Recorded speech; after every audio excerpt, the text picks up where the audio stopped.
ચૂંટણી દરમિયાન કડક કાર્યવાહી કરવામાં આવી।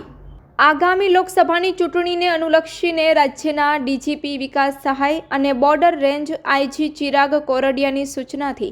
પૂર્વ કચ્છ જિલ્લા પોલીસ વડા સાગર બાગમારના માર્ગદર્શન હેઠળ પૂર્વ કચ્છના અંજાર અને ભચાઉ ડિવિઝન હેઠળના પોલીસ સ્ટેશન વિસ્તારમાં દારૂ જુગાર અસામાજિક પ્રવૃત્તિઓ કરતા તત્વો તથા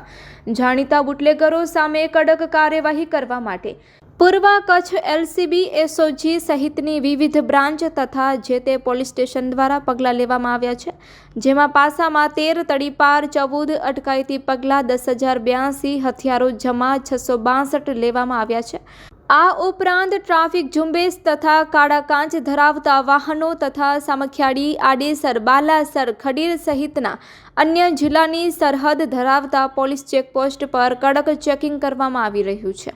આમ પૂર્વ કચ્છ પોલીસ દ્વારા આગામી લોકસભા ચૂંટણીમાં મતદાન પ્રક્રિયા શાંતિપૂર્ણ રીતે સંપન્ન થાય તે માટે પગલાં લેવામાં આવી રહ્યા છે।